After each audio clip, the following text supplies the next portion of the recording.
Hello, everybody. This is Kazeem, and you're welcome back to my channel. You know, the Microsoft Azure and Microsoft Teams unit is my favorite unit in the whole of Microsoft. So I plan to have a video coming up to let the people know why Microsoft Azure and Microsoft Teams unit is my favorite. So if you haven't subscribed to my channel, please do so you can watch that particular episode coming up. But on today's episode of the Tech Talk, I get to spend some time with the Principal Manager Customer Advocacy Group.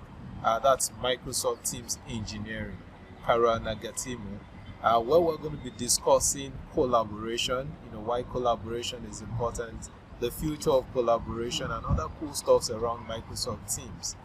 So a big shout out to Karuana for taking the time to join me on today's episode of the Tech Talk. So hope you enjoy it.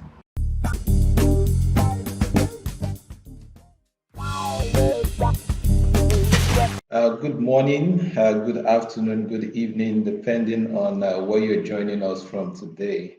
So on today's episode of the Tech Talk, so I have Karuana Gatimu with me on the show. Hi and welcome to the Tech Talk show. Thank you, Kazeem. I'm very happy to be here. So let's start with an introduction for those people out there who don't know who you are. So I want you to please tell my audience who you are and what you do for Microsoft. Sure, I'm happy to, and I'm excited to be here too, and to get to meet you. So, I am Karuana Gatimu, and I work in Microsoft Teams engineering. And in engineering, what I do is I run our customer advocacy group. And that customer advocacy group is really responsible for things like adoption.microsoft.com, virtual event and service adoption courses on Microsoft Learn. I'm really the best practices guru for Microsoft 365 and do a ton of work in public sector and nonprofit and healthcare to help people get the most from their subscription. I'm not in sales. I'm a technical person. I build solutions, and my team is responsible for things like the Champions Management Platform and the Emergency Operations Center. But I love people. And so I get an opportunity to do things like the Worldwide Champions Community. My team also runs that. So it's a great job where I get to blend my love for technology with my love for enabling people and teaching them how to do cool stuff with Microsoft tools. So, my first question to you, Carolina, personally, I feel that people really don't place enough value to the importance of sharing and thinking together, right? So I think that act of sharing and thinking together is still somewhat underestimated. But since I have you on the show now today, so can you please help us understand why collaboration is so crucial? I'd be happy to. I try to remind people that collaboration is a human activity. We've been doing it for millennia, whether it was the creation of the wheel or understanding how to use fire or hunting together. We've always collaborated. And when we do, we find new and more effective ways of working and solving problems. There's no shortage of areas that need problem solving in our world today. And so I feel like being inclusive with collaboration tools helps us get different perspectives and really help everyone have a voice in how problems get solved. That could be in business, that can be finding your competitive advantage or launching a product. It can also be on the personal side in terms of developing your career. My career is based on the Microsoft community.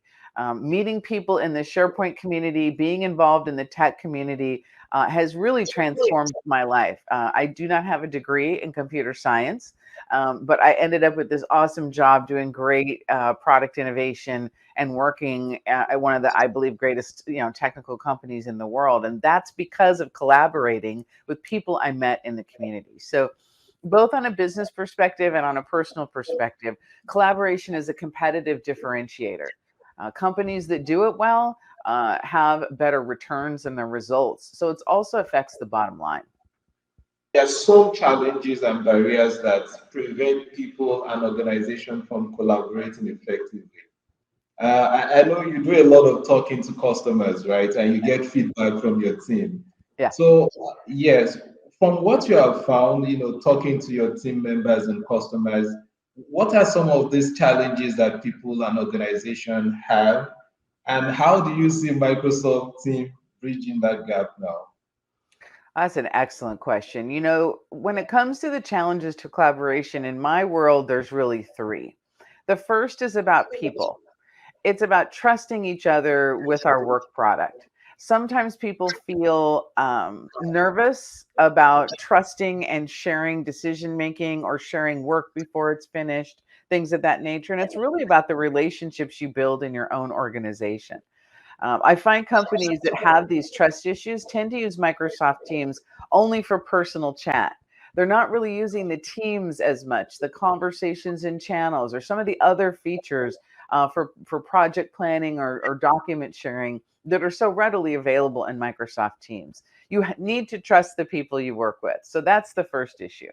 The second is technology. Oftentimes, people don't know how to properly configure Microsoft 365 from administrator's perspective to ensure their data is going to be secure and they're doing good governance. I spend a lot of time talking to organizations about good governance because good governance precedes great adoption. You can have controls in your admin experience that make sure that your users are doing the next right thing. And the last piece that is really can be a challenge is process. The processes that people use to collaborate, need to evolve, especially now in the face of the, global pandemic and hybrid work. I can't just walk down the hall to my colleague's office and talk to him or her about what I'm thinking. I need to be more proactive in my collaboration. I need to grant him or her access to the resources and data that's going to help us collaborate together from the same information, right? And ultimately this goes to the digital and information divide, right? I feel like we have to really lean in and make sure that everyone has access to the same information in the same ways that we do so that we can effectively work together to be competitive from a business perspective, but also to evolve in our careers. What we used to do isn't going to work anymore. We have to evolve with the new business challenges we have, with the new environmental challenges that we have. Meaning the business environment. It's really important that we step forward in these three areas: people, process, and tools. Like it's the classic IT triangle, right? I mean, it's we've been talking about this for a long time, but now it's more important than ever that we actually evolve these things with the advent of hybrid work. Building on top of what you just mentioned now, I believe that due to COVID now, a lot of us now have to rely heavily on technology, Yeah. right? And I believe that there's no doubt that technology now has transformed things in the last couple of months way more than it has in the last couple of years. Yes. Uh, yes. So I want to ask you, what, in your opinion, makes Microsoft Teams stands out in comparison to some of these other collaboration tools out there?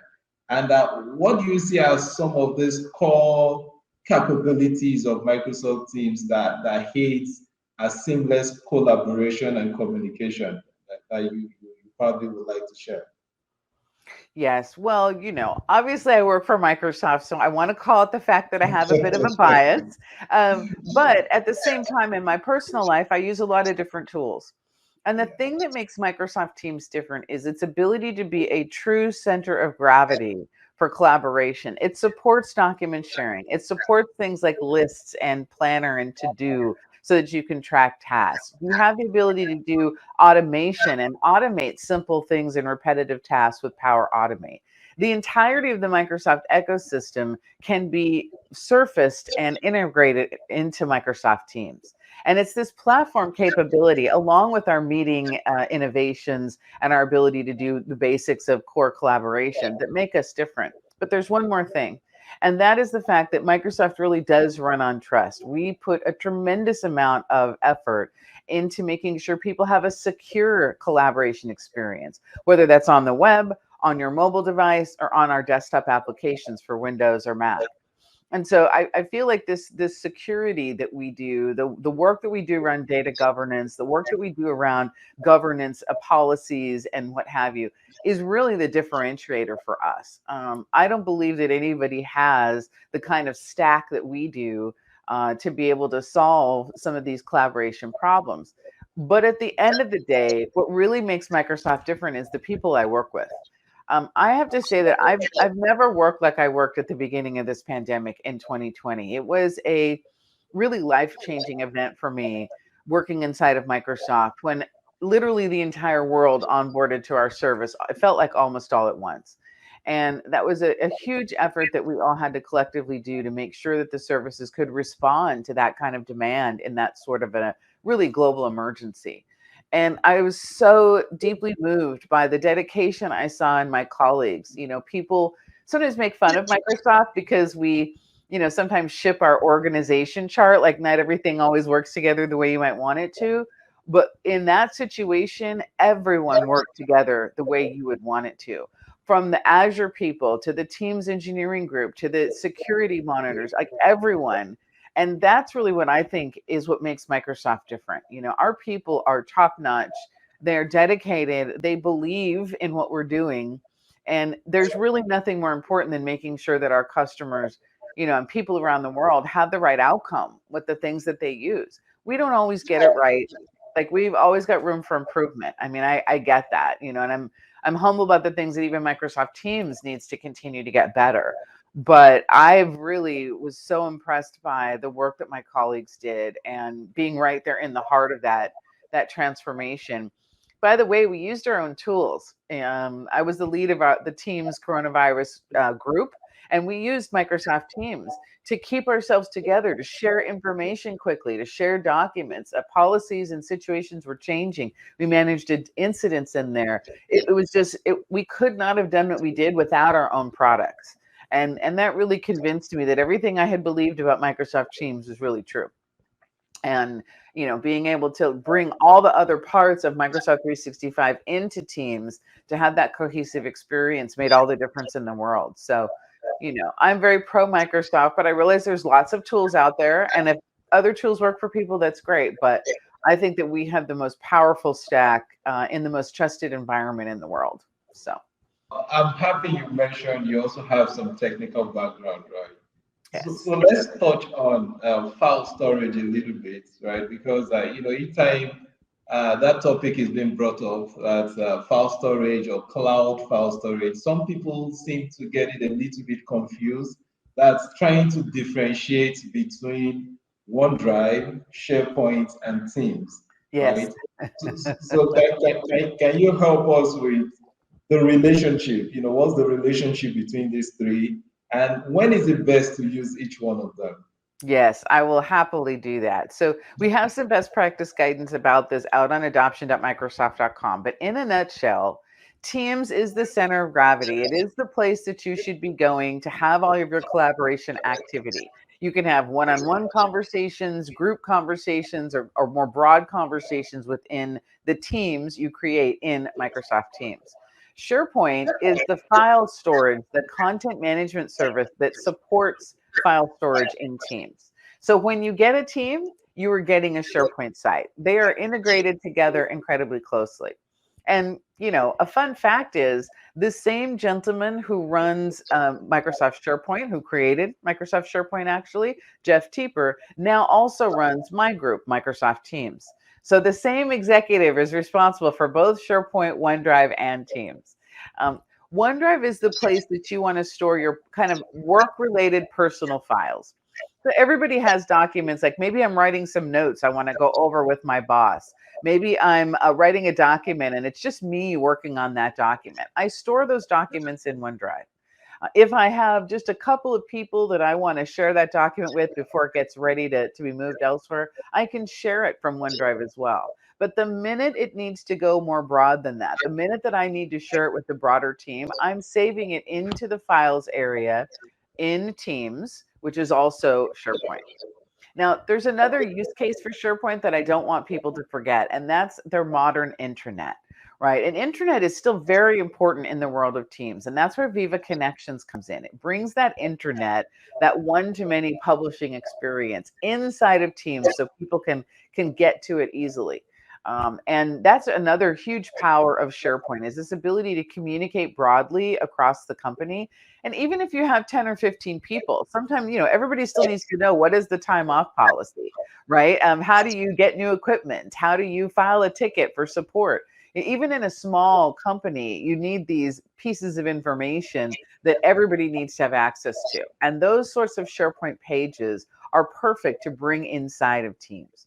So OneDrive for your personal files, SharePoint for all of the files you're collaborating with broadly, and just know that SharePoint is already automatically a part of Teams, and you don't have to go create something extra. You make a team, you get SharePoint, and as long as you have a subscription to Microsoft 365, you already have a OneDrive, assuming that your IT admin has turned it on.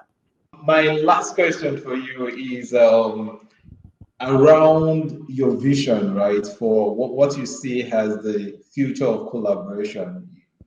You're the principal manager, Teams Engineering at Microsoft. So I know you should have some vision of the future, right? So I'm curious now. So I would just like to know, what do you see as the next big thing we can expect in the world of collaboration? And how do you see Microsoft Teams also meeting this future need? Oh, absolutely. So, yes, of course, we do have a vision. But again, that vision starts with really executing on what we call our people first strategy. If anybody puts that term in their favorite search engine, you'll find some of the blog posts and content that we've been creating on that. And that's directly from Satya. I think we started that in my team, but it's made its way up and back down as a strategy where we're really leaning into what is the optimal collaboration experience for the people that we're serving, because it can be different depending on your job.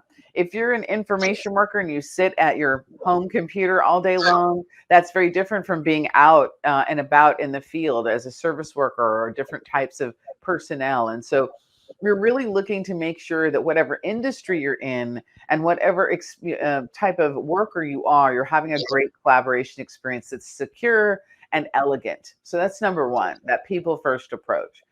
The second is really tailoring our services so that they become easier for people to adopt. You may or may not have seen Satya talk about our releases of different industry clouds. So the Microsoft Cloud for retail, for nonprofit, and more are coming. And this is very important where we have seen common patterns around the world about how these industries do business. And so being able to configure our clouds as a starting point for people helps them get to value more quickly. And that's a really big theme, is really helping people to get to value quickly with our services throughout Microsoft. And Microsoft Teams is the center of that, right? It's the center of that collaboration experience. And in Microsoft Teams specifically, we're going to continue to listen to our users, right? People through our feedback portal give us information every day about what's important to them. And that really drives us along with innovations like Microsoft Mesh and different ways of laying out your meeting experience and different types of meeting rooms and devices. So whether it's meetings and devices, core collaboration, or our platform experience, meaning that you can extend Microsoft Teams with other parts of Microsoft 365 or your own solution, we're going to continue to push forward to make sure that we're meeting the needs of our customers. I see a long and healthy journey for Microsoft Teams. I've been in the Microsoft ecosystem almost my whole career. That's a very long time at this point, and I was a SharePoint architect before this, and so I can tell you that I think that Microsoft Teams is going to continue to grow in the way that people are using it and bringing other apps and what have you into Microsoft Teams. That's a really big deal. But, at the end of the day, we want to make sure that people are having a great experience that they love and that they're using Teams in a way that matters to them. Right? Everybody has a unique experience. And though there are patterns of needs we see, it's really about, hey, how do you need to use it? And I love it when people tell us about that. You can reach out to us on Twitter at Microsoft Teams. My own team runs Microsoft Adoption Twitter handle. You can share with us how you're using things. And those use cases are really inspiring to us, as is the feedback we get about things that we can improve. So onward and upward, that's for sure, in the world of hybrid work. Thank you so much. Here's where we're going to draw the curtain on today's episode of the Tech Talk. So thank you once again. I really do appreciate, and I'm looking forward to meeting you in person, hopefully sometime soon, Caroline. Thank you so much. Thank you for having me. Those were great interview questions. Very well done, Kazeem, and I'm happy to come back anytime. Okay, okay. For those that will be watching this at a later time now, the question that I have for you today is, what is the next big collaboration feature that you're looking forward to seeing in Microsoft Teams, right? So you can share your comments down within the comment section, right? If you like this particular video, please do like and subscribe to my channel. So it's the Tech Talk with Kazeem on YouTube. So thank you so much for joining, and thank you for tuning in. And we'll see you again next time. Bye bye. Bye bye.